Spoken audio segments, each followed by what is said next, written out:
طریقے سے میرے آقا علیہ الصلوۃ والسلام کی حدیث مبارکہ ہے، راوی کہتے ہیں کہ حضور علیہ الصلوۃ والسلام نے فتنوں کا تذکرہ فرمایا فتنے ہوں گے اور عنقریب فتنے ہوں گے۔ جب یہ ارشاد فرمایا فَمَرَّ رَجُلٌ مُقَنَّعًا فِي ثَوْبٍ، جب یہ علیہ الصلوۃ والسلام نے ارشاد فرمایا تو پاس سے نا ایک شخص گزرا اور اس نے کپڑا لیا ہوا تھا اوپر اور چہرہ ڈھانپا ہوا تھا کپڑے سے، پتہ نہیں لگ رہا تھا کون ہے۔ حضور علیہ الصلوۃ والسلام ارشاد فرما رہے ہیں کہ عنقریب جو ہے فتنے ہوں گے،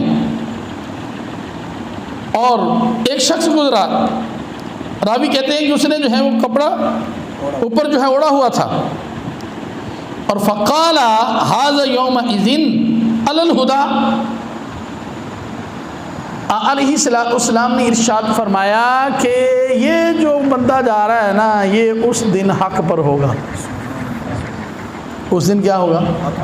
حق پر ہوگا، جب یہ فتنے ہوں گے، فتنے عام ہوں گے، اور فرمایا یہ جو شخص ہیں یہ حق پر ہوں گے۔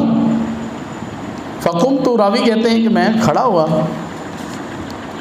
الیہ، میں ان کی طرف گیا، دیکھو تو صحیح یہ کون سی شخصیت ہے؟ تو کہتے میں نے دیکھا فاذا ہوا عثمان بن عفان، حضرت عثمان غنی رضی اللہ تعالیٰ عنہ،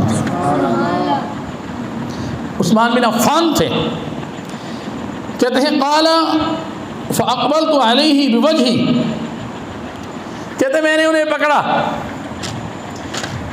کر علیہ الصلوۃ والسلام کی بارگاہ میں لے کر آیا اور ان کا چہرہ حضور کی طرف کر کے نا عرض کی یا رسول اللہ، یا حبیب اللہ، پیارے آقا جس بندے کا آپ ذکر کر رہے ہو یہی ہے؟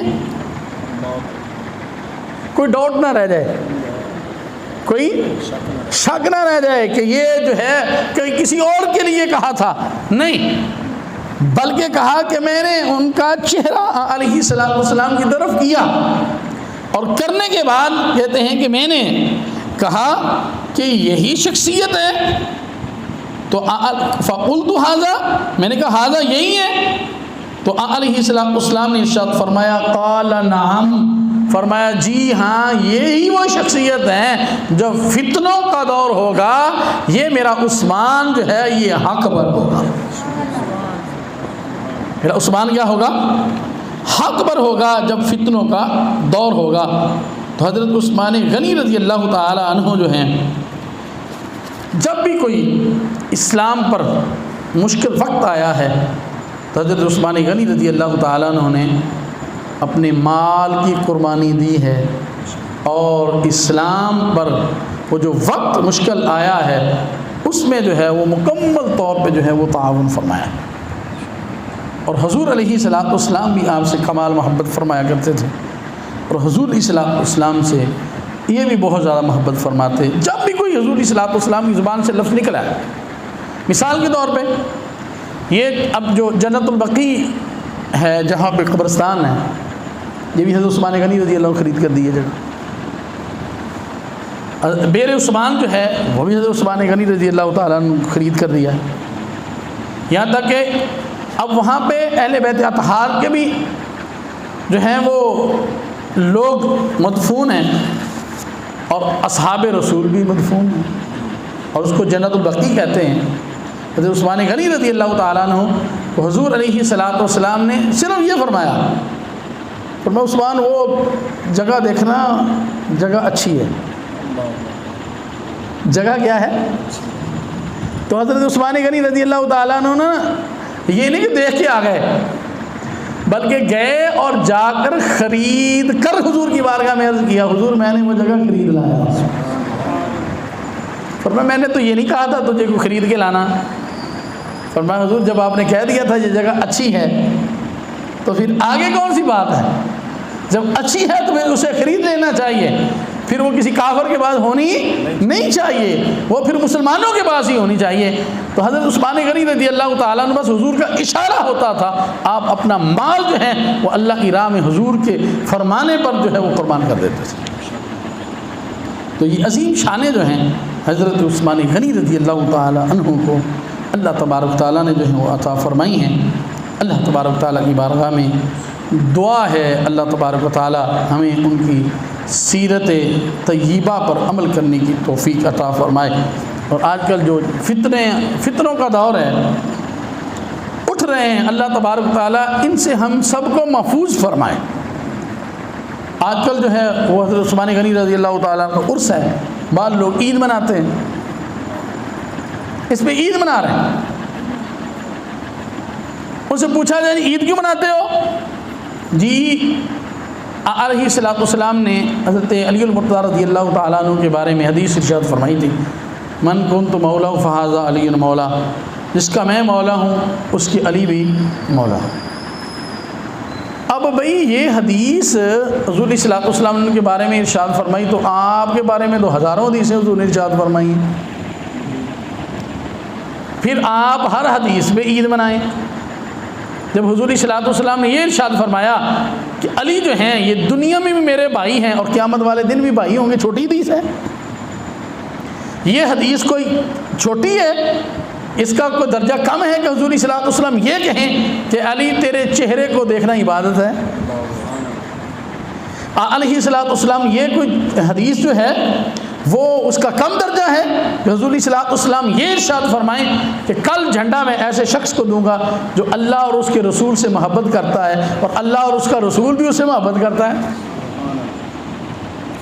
بات یہ نہیں ہے کہ وہ کہتے ہیں کہ یہ حدیث فضیلت والی، نہیں، بات یہ ہے، سمجھ لیں اس مسئلے کو۔ جو روافض ہیں ان کا عقیدہ سمجھ لیں، ان کا عقیدہ کیا ہے۔ روافض کا عقیدہ یہ ہے، وہ کہتے ہیں کہ جب غدیر خم پر علیہ الصلوۃ والسلام نے یہ ارشاد فرمایا من کنت مولا فہذا علی مولا، جس کا میں مولا ہوں اس کے علی مولا ہیں، وہ کہتے ہیں کہ حضور علیہ الصلوۃ والسلام نے بلا فصل حضرت علی المرتضیٰ رضی اللہ تعالیٰ عنہ کا اپنا خلیفہ بنا دیا تھا۔ کیا بنا دیا تھا؟ اور معاذ اللہ وہ کہتے ہیں کہ حضرت ابوبکر صدیق رضی اللہ تعالیٰ عنہ، عمر فاروق رضی اللہ تعالیٰ عنہ، حضرت عثمان، یہ معاذ اللہ غاصب ہیں، انہوں نے وہ خلافت جو اس کو غصب کیا ہے، اس پر قبضہ کیا ہے، تو اصل میں حقدار کون تھے؟ علی المرتضیٰ رضی اللہ تعالیٰ عنہ۔ اگر یہ مسئلہ ہے تو پھر ہم ایسی عید گدیر مناتے نہیں، اہل سنت کا اس کے ساتھ کوئی تعلق نہیں ہے۔ اہل سنت و جماعت کا یہی فیصلہ ہے اور اسی پر جو ہے اجماع ہے کہ حضرت ابو بکر صدیق رضی اللہ تعالی عنہ خلیفہ بلا فصل ہے، اور حضرت علی المرتضیٰ نے خود قبول کیا ہے، ان کے پیچھے نمازیں پڑھی ہیں، ان کے ساتھ فیصلے کیے ہیں، ان کے ساتھ جو ہے وہ جنگیں کی ہیں، سب کچھ کیا ہے۔ بھئی اگر انہوں نے قبول کر لیا تو تجھے کون سا مسئلہ ہے؟ تجھے کون سی پریشانی ہے کہ تو کہے جی کہ حق ان کا ہے؟ انہوں نے تو نہیں کہا میرا حق ہے۔ ورنہ علی المرتضیٰ رضی اللہ تعالیٰ عنہ جیسی عظیم شخصیت، اتنے بہادر، کیسے ہو سکتا تھا کہ ان کے حکم کے یعنی ان کی راضی ہونے کے علاوہ جو ہے اس کی ناراضگی میں کوئی خلیفہ بن جاتا؟ یہ کیسے ہو سکتا تھا؟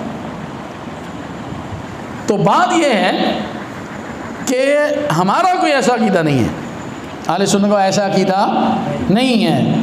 ہم حضرت علی المرتضیٰ رضی اللہ تعالیٰ عنہ کی شانوں کو مانتے ہیں، یہ ان کی حدیث حضور صلی اللہ علیہ وسلم نے ان کے بارے میں فرمائی ہے، اور حضور نے فرمایا جس کا میں مولا ہوں اس کے علی بھی مولا ہے۔ لیکن ایسا کوئی معنی ہم اسے نہیں لیتے کہ جس سے جو ہے وہ خلیفہ بن جائیں۔ خلیفہ جو ہیں وہ بلا فصل جو ہیں حضرت ابو بکر صدیق رضی اللہ تعالیٰ عنہ ہی ہیں، اور اسی کو انہیں ہی ہم خلیفہ اول جو ہیں مانتے ہیں، اور دوم جو ہیں دوسرے نمبر عمر فاروق رضی اللہ تعالیٰ عنہ ہیں، اور تیسرے نمبر خلافت میں عثمان غنی رضی اللہ تعالیٰ عنہ ہیں، اور چوتھے نمبر پر حضرت علی المرتضیٰ رضی اللہ تعالیٰ عنہ کی خلافت ہے۔ تو یہ جو ہے وہ روافض جو ہیں ان کا عقیدہ ہے۔ تو اہل سنت کیا ہیں؟ ہم نہ خارجیت کی طرف جاتے ہیں اور نہ رافضیت کی طرف جاتے ہیں، بلکہ درمیان میں رہتے ہیں، یہی اہل سنت ہے۔ روافض کی طرف بھی نہیں اور خارجیت کی طرف بھی نہیں، تو ان سے بھی بچنا ہے، ان سے بچنا ہے، درمیان میں رہنا ہے، درمیان میں اہل سنت ہیں۔ ہم اہل بیت اطہار سے بھی محبت کرتے ہیں اور اصحاب رسول سے بھی کیا کرتے ہیں، اور ٹوٹ کر محبت کرتے ہیں، ان سے پیار کرتے ہیں۔ ان کی محبت کے علاوہ جو ہے وہ ہمارا ایمان ہی کامل نہیں ہے۔ یہ کیسے ہو سکتا ہے کہ ہم ان سے محبت نہ کریں، اور اہل سنت جو ہیں ان سے ٹوٹ کر محبت کرتے ہیں؟ تو اس لیے ان سے محبت کرنی ہے، لیکن ایسے عقائد نہیں جو روافض کے ہوں یا